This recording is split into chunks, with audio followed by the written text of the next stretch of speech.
Todos sabemos que um corpo bem nutrido funciona melhor, mas muitas vezes não nos lembramos que uma boa nutrição até ajuda a regenerar e a tratar as feridas. É por isso que hoje tenho aqui dois convidados. Paulo Alves, que é enfermeiro e vice-presidente da Associação Portuguesa de Tratamento de Feridas. Olá, Paulo, muito boa tarde. Olá, boa tarde. E também a Célia Lopes, que é dietista. Olá, Célia, muito boa tarde. Peço um aplauso para os dois. Eu vou começar aqui pelo Paulo para lhe perguntar o seguinte. Eu imagino que para muitos dos nossos espectadores será uma surpresa quando ouvem falar numa Associação Portuguesa de Tratamento de Feridas. Isto significa que as feridas não é a ferida do cortezinho que fiz com uma faca enquanto cortava uma maçã, mas estamos a falar de coisas que podem ser muitíssimo graves para a nossa saúde. Que feridas são estas, Paulo, de que falamos? Exatamente, Fátima. O que falamos aqui, se calhar especificamente de feridas que são mais complexas, isto é, mais difíceis de cicatrizar. Estaremos habituados ao simples corte, ao simples arranhão, mas não é destas feridas em que se calhar a nutrição tem um grande impacto. Elas acabam por cicatrizar de uma forma perfeitamente normal. De forma simples, não é? Falamos daqui de feridas muito mais complicadas, que podemos denominá-las por feridas crónicas ou de difícil cicatrização, que é o caso do pé diabético. Portanto, temos uma doença, uma patologia de diabetes associada e uma lesão no membro inferior. Teremos as úlceras de perna, que são feridas crónicas, doentes que têm durante muitos anos, cerca de 15, 20, 30 até 50 anos. E falamos se calhar das feridas que são mais comuns em ambiente domiciliário, em cada uma das casas, cada um de nós tem um vizinho, um amigo, um avô que já esteve acamado. Falamos particularmente das úlceras de pressão, ou como são conhecidas, as escaras. Exatamente. E são essas feridas especificamente em que realmente requerem de muitos cuidados, para além do cuidado que é feito ao doente, neste caso, ou àquela ferida, e olharmos para que tratamento é que vamos fazer àquela ferida, que penso é que pode ser utilizado, que material de penso é que eu vou utilizar, como é que vou limpar, que materiais é que eu posso utilizar. Tenho que pensar que essas feridas, antes de aparecer essa lesão, eu tenho que olhar para o doente e tentar perceber como é que eu posso prevenir. São doentes que ficam muito tempo deitados na cama, que não se podem mexer, são doentes que necessitam de ajuda e normalmente quando falamos deste tipo de feridas, infelizmente falamos quem está nesta situação, a grande maioria são idosos. E o problema é que quem trata desses idosos é outro idoso, se calhar às vezes mais velho do que essa pessoa que está na cama. É verdade, é verdade. Outras vezes quando acontece com gente jovem, porque muitas vezes, ou devido a um acidente, a pessoa de repente vê-se numa situação de estar numa cadeira de rodas ou estar na cama, acontece outra situação que é quem cuida dessa pessoa não estava minimamente preparado para essa fatalidade e, portanto, o que fazer para evitar? Quando o Paulo diz que é possível prevenir, então, o que é que nós podemos fazer para, se tivermos uma pessoa acamada ou numa cadeira de rodas, não chegar à situação de criar, e vou usar a palavra que toda a gente conhece, uma escara, por exemplo? Há 3 ou 4 princípios fundamentais. O primeiro é, ao olhar para o doente, pensarmos imediatamente na nutrição. Se aquele doente não estiver bem nutrido, se não tiver os nutrientes necessários, aqueles tecidos, os músculos, o nosso tecido adiposo, a gordura, a nossa pele fica mais debilitada e temos logo o primeiro fator de risco, que é se a pele não está em boas condições, ela vai ficar menos resistente à agressão. Portanto, pode, digamos, estalar mais facilmente. Porquê? Porque a causa ou a origem deste tipo de feridas é exatamente, como o próprio nome diz, nós chamamos de escara, mas ela tem origem de úlcera de pressão. Portanto, ela é causada por um tempo, se calhar exagerado, que o doente esteve sobre um osso, que é o que nós chamamos de uma permanência óssea, quer seja a anca, quer seja o ombro, a própria orelha, que não tem osso, mas tem cartilagem, tem outro tipo de tecidos, e que ao estar muito tempo a fazer pressão, vai fazer com que os tecidos sejam comprimidos, há diminuição da irrigação, portanto, do sangue chegar àquele local, portanto, não leva nem nutrientes nem oxigênio, e a partir daí os tecidos acabam por ceder, morrer. vamos dizer assim, ceder. E acaba por abrir zonas... Mas estava o Paulo a dizer que há vários princípios vários fatores, vamos dizer assim, que devem ser tomados em consideração. Portanto, disse-me este, não é, da alimentação. Sabemos que temos que posicionar esses doentes, isto é, se os doentes não se conseguem mexer sozinhos na cama, deverão ter ajuda de alguém que os possa trocar de posição. Isto é, se eles estão virados para o lado direito, virá-los para o lado esquerdo e vigiando sempre a área que esteve sob pressão, isto é, vigiando aquela parte do corpo que esteve sob aquela pressão. Porque se repararmos quem são estas pessoas, são os nossos idosos, que têm diminuição também da sensibilidade, logo eles não sentem desconforto. Isto é, nós estamos aqui os dois a falar, se eu sentir desconfortável, eu de caminho levanto-me na cadeira e... Ou mexemos, não é? Exatamente. Mexemos na posição. Isto é, de forma inconsciente, nós ao claro, dormir mexemos, mas estes doentes não se mexem. Portanto, se nós não estivermos atentos, podemos deixar a pessoa sempre posicionada de maneira a que, por exemplo, a pressão esteja toda sobre aqui a zona da anca ou muita pressão sobre a zona do joelho, não é? E depois há aqui a questão de, se nós não os mexermos, eles vão ficar ali por tempo indeterminado até que alguém os posicione. Outro dado importante, como falamos da nutrição, do posicionamento, ver aqui a parte específica da pele, como já falamos, e outra é, ao olhar para essa pele, é importante nós identificarmos de forma precoce ou previamente, identificarmos se aqueles tecidos, se aquela pele está em sofrimento. Quando ela começa a ficar muito vermelha e o vermelho não torna a ficar com a mesma cor, portanto, há aqui um rubor naquela zona, é um sinal. E muitas vezes, de forma errada, há este conceito de as pessoas massajarem em cima daquele local, aplicar um creme em cima daquele local. Isso é um erro. É um erro. Não devemos massajar em cima do local. É preferível, antes da pessoa ser posicionada sobre aquela proeminência óssea, que alguém possa passar um creme hidratante, aplicar um creme, massajar aquela área sem problema nenhum. Mas a zona do osso não devemos massajá-la, e de forma errada, pois há diversas formas de massajar, muitas pessoas querem que aplique. É isso que eu estava a dizer no início da conversa, desculpe, Paulo, é que realmente, quando a pessoa não está preparada, quando ninguém lhe deu formação, faz com amor e faz com carinho, o melhor que sabe, o melhor que pode. E às vezes faz todos os erros juntos num só. Claro. Não sabendo. Agora, se calhar os espectadores não estão assim tão admirados no que toca à questão das posições, estarão de certeza admirados de ouvir falar aqui em alimentação. E eu pedi aqui à Célia para se juntar a esta conversa para saber o seguinte: quando o Paulo refere que se uma pessoa que está acamada não tem uma alimentação que seja equilibrada, rica em nutrientes, não sei mais no que a Célia vai explicar, a cicatrização leva mais tempo, então estamos a falar de fazer que tipo de alimentação, Célia? Mais do que falar em tipo de alimentação, é importante fazer chamar a atenção para esta questão. Cada pessoa, cada indivíduo que tenha uma ferida crónica, uma úlcera de pressão, uma escara, como nós estamos a falar mais ao pormenor, é sempre um indivíduo à parte, ou seja, a terapêutica nutricional, ou seja, a alimentação que deverá fazer para promover a cicatrização, diminuir o processo inflamatório que está associado sempre à cicatrização, deverá ser individualizado aquele plano. No entanto, isto era o ideal. Ou seja, o ideal era termos um profissional a acompanhar cada uma destas pessoas. Exatamente, isso era o ideal. Não sabendo que não existe o ideal, porque profissionais que tenham especialização também nem todos o têm em termos de nutrição. Portanto, o que acontece é, nós temos de ter em atenção que para cicatrizar precisamos de proteína, porque vamos criar, para as pessoas perceberem melhor porque é este tipo de nutrientes. De uma maneira muito simples, nós queremos criar novas células, nós queremos regenerar aquele tecido. Portanto, eu preciso de proteína, bastante proteína. Nós estamos a falar daquilo que eu, saudável, necessito. Está muito aumentadas as necessidades em termos de proteína, assim como de energia. Porque se eu só der proteína, não vai servir. A proteína vai ser transformada em energia, porque para a cicatrização eu também preciso de energia. Vai dar exemplos do que é proteína, para as pessoas saberem. Depois já vamos à energia. Exatamente. A proteína é leite e os derivados, obviamente, carne e peixe, ovos.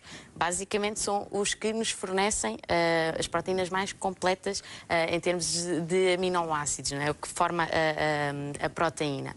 Por outro lado, em termos de energia, temos os hidratos... Espera, já vamos à energia. Ainda tenho mais uma questão, que eu agora quero aprender isto como deve ser. Quando a Célia diz que, quando estamos a falar em proteínas, estamos a falar não nas quantidades normais para uma pessoa que não tem uma situação dessas, mas quantidades acima... Então isso é o quê? É, sei lá, é a pessoa... Imagino que normalmente come... Não sei, posso dizer uma barbaridade, mas imagino que a pessoa normalmente come um bocadinho de peixe pequenino, é passar a comer o quê? Uma quantidade maior de peixe? Exatamente. A questão é que eu posso dar um exemplo em termos de números. É uma conta um pouco complicada, mas acho que por números percebe-se. Por exemplo, as necessidades proteicas de uma pessoa, um adulto saudável normal, são 0,8 gramas por quilograma de peso. Se estamos a falar de cicatrização, pode ir desde 1,2 gramas por quilograma de peso até 1,5 ou 2 gramas de proteína por quilograma de peso. Ou seja, vamos do 0,8 para os 2. Isto em termos de alimentos é muito. Portanto, normalmente e habitualmente estamos a falar de pessoas que estão debilitadas, muitas delas já estão desnutridas, ou seja, por si só já não conseguem com a alimentação, com os alimentos correntes, atingir as suas necessidades nutricionais diárias. Portanto, o que acontece é que vamos ter de utilizar outro tipo de alimentos que são os suplementos nutricionais completos. Provavelmente suplementos. Porque se pensarmos nas pessoas que estão, por exemplo, numa situação em que estão acamados, muitas vezes depois, isto é quase uma bola de neve. Depois há falta de apetite, depois há também desmotivação. Depois há o isolamento. Bom, há o isolamento. Começa tudo numa bola de neve que nada ajuda a nada, não é? Já vamos falar da energia, paramos agora aqui, já vamos falar da energia, sei que é aí que estamos e atenção, porque a energia é também fundamental neste processo de cicatrização e a Célia já vai explicar do que se trata e depois o Paulo continuar também aqui as suas explicações. Agora, lembro os nossos espectadores, estamos aí com as estrelas da tarde ao seu dispor. Claro, na reta final do programa, já sabe, se o programa terminar às 18h30, 18h25, mais coisa, menos coisa, é a altura então de eu poder falar consigo aí em casa, a altura também de o presentear com o nosso prémio garantido e com o valor de uma estrela. Prémio garantido, quer saber qual é hoje? É muito fácil, 1000 euros. Quando liga ao nosso número 760 100 760, ganha imediatamente estes 1000 euros.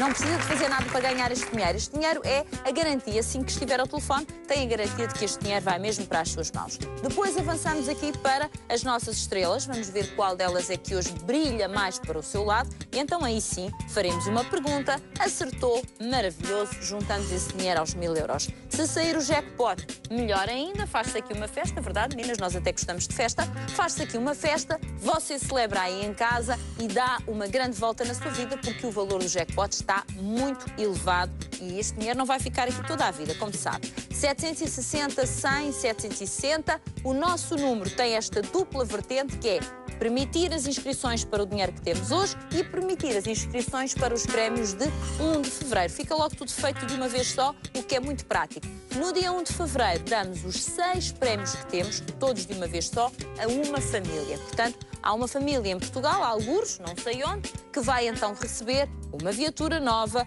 2000 litros de combustível, 2 televisores de alta definição, 2 iPads, 2 iPhones e 2000 euros. Muita coisa, de uma vez só. Portanto, insistem então no nosso número de telefone 760 100 760 e vai ver que não se arrepende. Vá marcando este número de telefone. Voltando aqui à conversa com a Célia. Portanto, já percebemos que a nível de proteína há que realmente aumentar a ingestão de quantidade de proteína e depois energia. Energia é o quê? Energia. Vamos traduzir isso para miúdos, vá lá. A energia vem de todos os nutrientes, principalmente dos macronutrientes. Estamos a falar de proteínas, dos hidratos de carbono e dos lípidos. Estes macronutrientes nós conseguimos, por cada grama, dão-nos um X de quilocalorias. Por isso é que nós estamos habituados a falar em quilocalorias, é a energia que advém destes macronutrientes. A questão é, maioritariamente, a energia deverá vir, pelo que nós sabemos em termos de nutrição, dos hidratos de carbono, principalmente os hidratos de carbono complexos, desculpem. Como, por exemplo? Do pão e dos derivados, da batata, do arroz, da massa, dos cereais. Esses são o tipo de alimentos que na nossa roda dos alimentos tem uma fatia maior, porque é o que nos dá energia ao longo do dia, não só no imediato. No entanto, lá está, mais uma vez, não estamos a falar das 20, 25 quilocalorias por quilograma de peso de um adulto saudável. Estamos a falar de 30, 35, muitas vezes em casos de severidade maior, digamos assim, chega até superior aos 35. Portanto, estamos a falar de uma grande quantidade de alimentos para uma pessoa só, digamos assim, fazer ao longo do dia, tendo em conta que pode já estar desnutrida, que está acamada, tem pouca mobilidade, já não tem tanto apetite. Portanto, nós aqui, em termos nutricionais, temos a ajuda de um suplemento, principalmente, específico e é completo, ou seja, tem tudo. Não estamos... É como mesmo que a pessoa não se alimente como deve ser... É, exatamente. E para as pessoas não perceberem, não é um fármaco, é como se fosse um alimento em forma de líquido, digamos assim, que tem uma forma específica para a cicatrização. Existem outros, mas este para a cicatrização é aquilo que nós no dia-a-dia, na prática clínica, utilizamos mais e que tem resultados, obviamente, muito bons. De um dia Agora, para eu estava aqui a ouvir a Célia e a pensar no seguinte, Paulo. Se, por exemplo, muitos profissionais na área da saúde não estiverem devidamente sensibilizados, por exemplo, para a questão da alimentação, é quase como estar a remar contra a maré, porque por melhor que seja um enfermeiro que vá tratar, por exemplo, uma pessoa que está acamada, se depois o corpo desta pessoa não tem forma de ele também ajudar, aquilo arrasta-se e arrasta-se e arrasta-se e às vezes vai piorando, piorando, piorando, certo? Não estou a dizer não estou a exagerar. Nada, corretíssimo. A questão é exatamente essa. A dificuldade que nós falávamos era ter profissionais com o número e a disponibilidade em termos de tempo dedicado aos cuidados do doente com ferida e outros, mas estamos a falar especificamente de com feridas, em que houvesse uma equipa multidisciplinar que pudesse dar resposta a isto. Porque nós falamos provavelmente de um trajeto, de um caminho que se faz para ter a melhor avaliação do doente. Fala-se desde o rastreio, e o rastreio, poderíamos falar, por exemplo, o enfermeiro que está mais tempo, que vai ao domicílio, que está mais em contacto com o doente, pode fazer o rastreio nutricional, e aqui era importante fazer o quê? Uma referenciação para outro elemento da equipa. Aqui, neste caso, nutricionista, dietista, o próprio médico, toda a equipa multidisciplinar podia, a partir daqui, fazer o quê? Uma avaliação nutricional adequada e depois, então, um suporte nutricional. E falamos aqui de quê? De uma equipa que cada um com a sua função muito específica é imprescindível. Se um elo falha, se o enfermeiro não conseguiu fazer uma referenciação, se ninguém teve cuidado com a referenciação que foi feita com a enfermaria, não há equipa a dar resposta àquela necessidade, aquele doente não é vigiado. E a questão é esta, quando se fala de um doente com feridas, subestima-se ou desvaloriza-se, ou se não se dá o valor necessário à nutrição. Dá-se muito mais valor, como lhe tinha dito, ou como disse no início, ao material de penso, como é que eu vou limpar, como é que eu vou tratar aquela ferida. E muitas vezes a nutrição passa para segundo plano que não deveria. Portanto, o profissional de saúde sabe a importância que isto tem, mas às vezes o tempo de dedicar 30 minutos para ver cada doente, 5 minutos para entrar na casa, não ter onde lavar as mãos, não ter onde realmente, às vezes, cuidados ou elementos básicos, muitas vezes a nutrição pode passar por um elemento secundário. E se calhar isso explica, desculpe Paulo, e se calhar explica também porque é que às vezes dois doentes que têm um quadro muito similar, ou seja, apresentam feridas ou úlceras muito similares, a receberem o mesmo tipo de tratamento, o mesmo tipo de apoio, um consegue sarar, a palavra poderá não ser a correta, ou pelo menos ficar muito... cicatrizar, talvez seja melhor, e outro não. Se calhar há um que está realmente, a nível nutricional, muito mais equilibrado, mais robusto, mais capaz de reagir, e o outro está debilitado. Portanto, não dá, não acompanha, não é? Estamos a falar agora de certezas, de evidências científicas. Está provado que a nutrição tem um impacto muito grande na cicatrização e, nomeadamente, também na prevenção. Portanto, se eu conseguir dar os nutrientes necessários àquele doente, eu vou conseguir realmente que regenere ou até que aquela ferida não apareça, no caso das úlceras de pressão. Portanto, há evidências científicas que demonstram claramente isto. Às vezes já há pouca disponibilidade em termos de atenção, de foco de atenção para a nutrição nestes doentes. E é aqui uma questão de sensibilização dos profissionais, reorganização das equipas. E estamos a falar de uma situação em que a crise leva a que as pessoas, se calhar, estejam a cortar um bocadinho na alimentação, e é uma alimentação cuidada, não a uma quantidade, mas aqui o que se fala é de variedade, de necessidade específica, até de suplementos que sejam necessários para que se consiga atingir os objetivos, que é evitar que a ferida apareça e, por outro lado, cicatrizar de forma mais rápida, porque eu não posso olhar só para a ferida. Eu estou a diminuir as defesas do próprio organismo. Claro. Se o doente não estiver bem nutrido, o que é que eu vou ter? Às vezes pensamos que estamos a poupar, mas não, estamos a gastar muito mais, porque o doente vai ficar internado muito mais tempo em ambiente hospitalar, pode potenciar o risco... Uma porta aberta para outras doenças, para outras infecções e outras doenças. Logo, aqui estamos a falar de não é o doente com ferida, ele entra com ferida, mas pode sair com uma infecção respiratória, com uma debilidade. Bactéria qualquer estranha. Exatamente. Portanto, aqui a questão é, vamos poupar muito mais, porque um dia de internamento é muito mais caro do que se calhar fazermos um suporte alimentar adequado àquele doente, às necessidades realmente que ele tem. Célia, só mais esta questão. Nota na sua experiência, quando, por exemplo, tenta sensibilizar, quem diz um profissional de saúde diz a alguém que está no papel de cuidador. Quando diz, olha, é muito importante que passe a dar isto ou isto ao doente, nas quantidades X, nota ainda surpresa, como se as pessoas dissessem, mas o que é que isso tem a ver? Estamos a falar de uma ferida que está aberta. Notem desta reação. Note. Como o enfermeiro Paulo estava a explicar, e muito bem, existem determinados fatores, não só do profissional de saúde, mas também da própria instituição, que levam a que a nutrição ainda não tenha um papel que deveria ter. Exatamente. Ainda é pobre nesta questão. Não só a questão de, muitas vezes, da disponibilidade, não há tempo, efetivamente, para vermos todos os pacientes, utentes, naquele tempo tão curto, não é? Por outro lado, muitas vezes existem falta de protocolos, mas aliado também à falta de conhecimento em termos de nutrição. Porque não é, em termos, por exemplo, eu sou dietista, tenho formação só de dietoterapia, digamos assim. Em termos de enfermagem, uma cadeira opcional, em termos de medicina também. Portanto, não há uma grande aposta nesta área, nesta equipa multidisciplinar.